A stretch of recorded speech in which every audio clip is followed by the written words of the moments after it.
모모타로 아쿠다 카와리노스케. 옛날 아주 먼 옛날 어느 깊은 산골에 커다란 복숭아 나무 한 그루가 있었다. 크다는 말로는 부족할지도 모르겠다.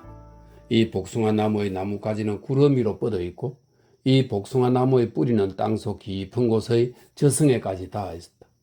무엇보다 천지개벽 무렵 이자나기 신, 일본 신화의 창조신입니다. 이자나기 신이 요모스 히라사카는 일본 신화에 나오는 현세와 저승을 잇는 길입니다. 요모스 히라사카에 내리치는 8번의 천둥을 물리치기 위해 복숭아 나무에 열린 열매를 던졌다는 옛날 이야기에 나오는 복숭아 나무 열매가 바로 이 나무의 가지에서 난 것이다. 이 나무는 세상이 열린 후 만년에 한 번 꽃을 피우고 만년에 한 번 열매를 맺었다. 꽃은 진분홍색의 비단 우산에 황금빛 술을 늘어뜨린 듯하다. 열매는 두말할 나위 없이 거대하다. 하지만 그것보다 더 신비한 것은 그 열매가 씨가 있는 부분에 아름다운 아기를 한 명씩 잉태하고 있다는 사실이다. 옛날 아주 먼 옛날 이 나무는 산골짜기를 덮은 나무가지에 주렁주렁 열매를 매달고 조용히 햇살을 받고 있었다. 만년에 한 번 맺은 열매는 천년 동안은 땅으로 떨어지지 않는다. 하지만 어느 고요한 아침 운명은 한 마리의 야타가라스, 일본 신화에 등장하는 다리가 셋 달린 새입니다. 야타가라스가 되어 살포시 나뭇가지에 내려앉았다. 그 순간 벌써 붉은 빛을 띠기 시작한 작은 열매 한 개를 쪼아 떨어뜨렸다. 열매는 구름과 안개가 피어오른 아득히 깊은 바닥의 계곡으로 떨어졌다. 계곡은 물론 산 전체에 하얀 물보라를 일으키며 인간 세상으로 흘러갔다. 아기를 잉태한 이 열매는 깊은 산골을 벗어난 뒤 어떤 사람의 손으로 들어갔을까? 답은 새삼스럽게 말할 필요도 없다. 계곡 끝에서는 한 할머니가 일본 어린이라면 모두 알고 있듯이 나무를 하러 간 할아버지의 옷을 빨고 있었다. 복숭아에서 태어난 모모타로는 도깨비 섬 정벌을 결심했다. 왜 그런 결심을 했냐 하면 모모타로는 할아버지나 할머니처럼 산이나 강, 밭에서 일하는 것이 싫었기 때문이다. 그 이야기를 들은 노부부는 안 그래도 이 말썽꾸러기 녀석에게 정나미가 떨어진 참이라 한시라도 빨리 내쫓아버리고 싶은 마음에 깃발이며 칼이며 진바오리는 옛날 전쟁터에서 갑옷 위에 걸쳐맸던 소매가 없는 겉옷입니다. 진바오리 같은 싸움터에 나갈 때 필요한 물건은 뭐든 준비해 주려 했다. 그뿐만 아니라 가는 길에 먹을 식량으로는 모모타로의 주문대로 수수경단까지 만들어 주었다. 모모타로는 의기양양하게 도깨비섬 정벌길에 올랐다. 그러자 큰 들개 한 마리가 굶주린 듯 눈을 번뜩이며 모모타로에게 다가와 말을 걸었다. 모모타로님, 허리에 매단 게 무엇입니까? 이건 일본 최고의 수수경단이다. 모모타로는 우쭐대며 대답했다. 물론 실제로는 일본 최고인지 아닌지 그런 것은 그도 미심쩍었다. 하지만 걔는 수수경단이라는 말을 듣자 갑자기 모모타로 곁으로 다가왔다. 한 개만 주십시오. 그럼 따르겠습니다. 모모타로는 순식간에 셈을 끝냈다. 한 개는 안 돼. 반을 줄게. 걔는 한동안 끈질기게 하나만 주세요 하고 되풀이했다. 하지만 모모타로는 무슨 소리를 하건 반을 주겠다는 말을 번복하지 않았다. 이렇게 되면 모든 장사가 그렇듯 결국 가지지 못한 자는 가진 자의 말에 따를 수밖에 없다. 걔도 마침내 한숨을 쉬며 수수경단 반쪽을 받는 대신 모모타로의 부하가 되기로 했다. 모모타로는 그 뒤 걔 외에도 역시 수수경단 반쪽을 믿기로 하여 원숭이와 꿩을 부하로 삼았다. 하지만 안타깝게도 그들은 사이가 그리 좋지 않았다. 튼튼한 송곳니가 있는 개는 용기 없는 원숭이를 무시했다. 수수경단 셈에 빠른 원숭이는 젠체하는 꿩을 업신여겼다. 지진 감지에 능한 꿩은 머리가 나쁜 개를 바보 취급했다. 이처럼 서로 미워하며 다투는 탓에 모모타로는 그들을 부하로 삼은 뒤에도 고생이 여간 심한 것이 아니었다. 게다가 원숭이는 배가 부르면 금세 마음이 바뀌었다.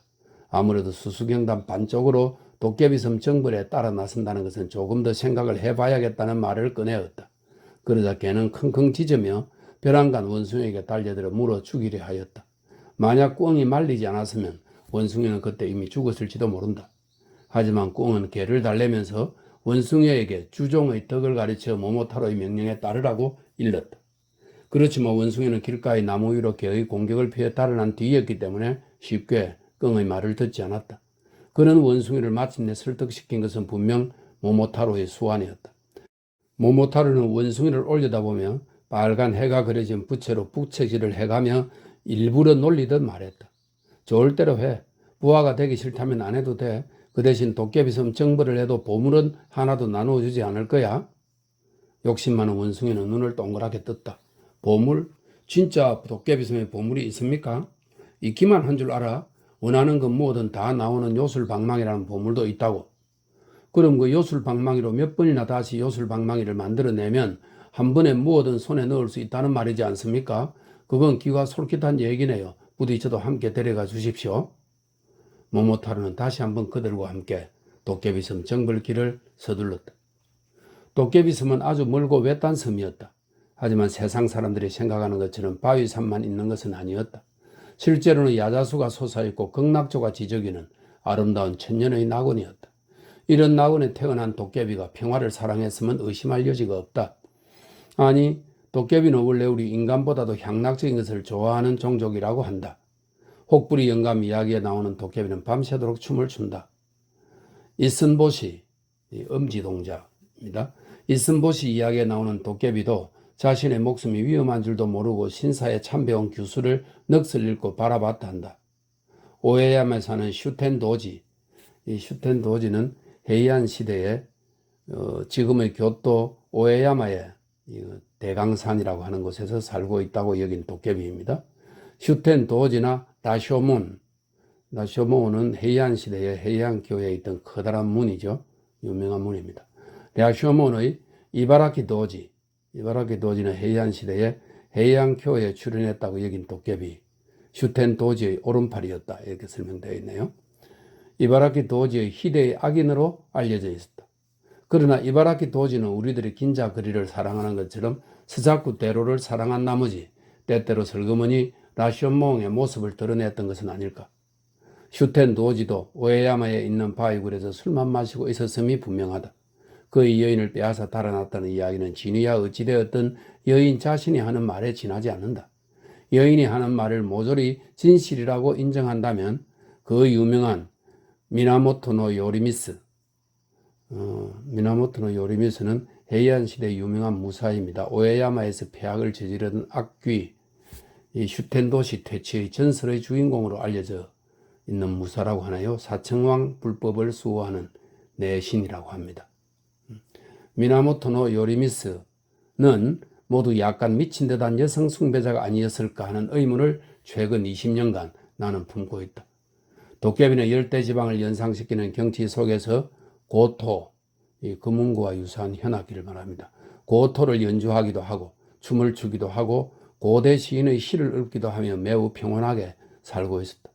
도깨비 아내와 딸도 배를 짜거나 술을 빚거나 난 꽃으로 꽃다발을 만들며 우리들 인간의 아내나 딸과 조금도 다름없는 생활을 하고 있었다. 특히 이미 머리가 하얗게 서고 송곳니가 빠진 할머니 도깨비는 언제나 손자를 돌보며 우리 인간의 무수움에 대한 이야기를 들려주고는 했다. 너희들도 말썽 부리면 인간섬으로 보내진단다.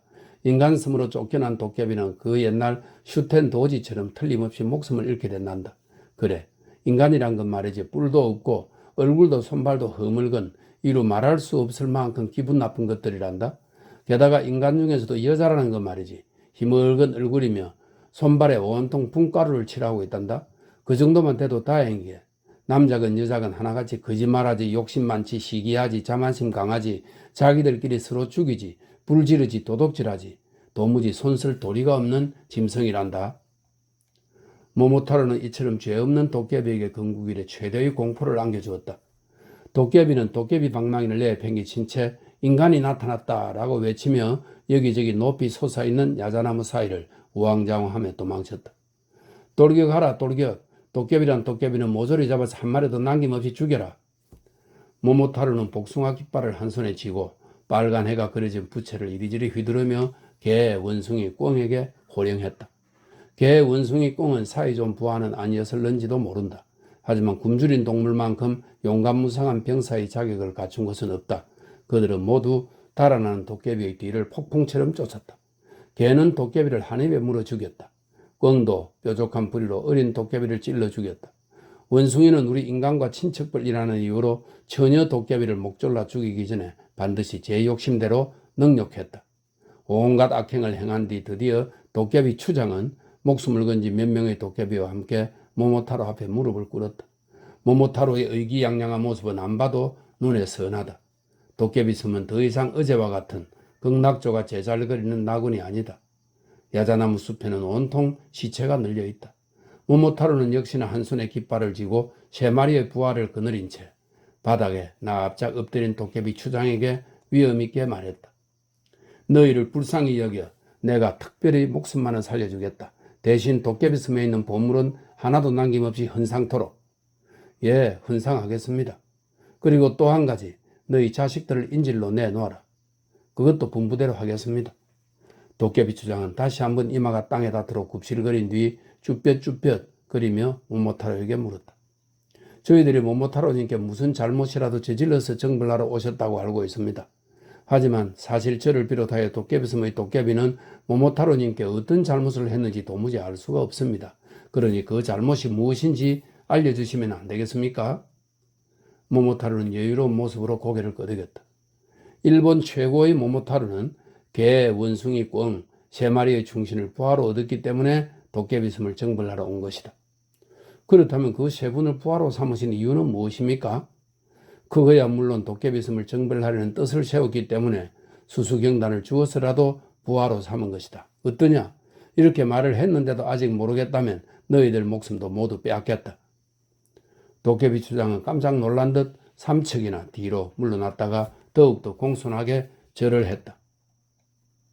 일본 최고의 모모타로는 개, 원숭이, 꿩 세 마리와 함께 인질로 삼은 어린 도깨비에게 보물을 실은 수레를 끌게 하며 의기양양하게 고향으로 향했다. 여기까지는 일본의 어린이라면 모두 이미 알고 있는 이야기이다. 그러나 모모타로가 일생을 행복하게 보낸 것은 아니다. 어린 도깨비는 어른이 되자 감시하던 꿩을 물어 죽이고 눈 깜짝할 새에 도깨비 섬으로 달아났다. 그뿐만 아니라 도깨비 섬에 있던 살아남은 도깨비는 때때로 바다를 건너와 모모타로의 저택에 불을 지르거나 모모타로가 자는 틈을 타 목을 치료했다. 무엇보다 원숭이가 살해된 것을 두고는 사람을 잘못 알고 죽인 것 같다는 소문이 돌았다. 모모타로는 거듭되는 불행에 탄식이 절로 나왔다. 도대체 도깨비란 것들의 깊은 앙심에는 내 두 손 두 발 다 들었다. 목숨을 살려주신 주인님의 큰 은혜마저 있다니 괘씸합니다. 개도 모모타로의 찌푸린 얼굴을 보면 언제나 분한 듯 어리렁거렸다.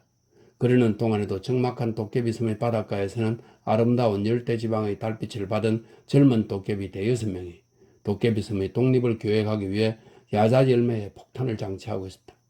착한 처녀 도깨비들과 사랑을 나누는 법조차 잊었는지 묵묵히 그러나 기쁜 듯이 밥 한 그릇만한 눈동자를 빛내며 인간이 모르는 깊은 산에 구름과 안개를 뚫고 자란 복숭아 나무는 오늘도 역시 예나 다름없이 무수히 많은 열매를 주렁주렁 달고 있다. 물론 모모타로를 잉태했던 열매만은 이미 계곡물에 떠내려가 버렸다. 하지만 미래의 천재는 아직 그 열매들 속에 몇 명인지도 모른 채 잠들어 있다. 그 커다란 야타가라스는 언제 이 나뭇가지에 다시 한번 모습을 드러낼까? 아, 미래의 천재는 아직 그 많은 열매 속에 몇 명이 있는지도 모른 채 잠들어 있다.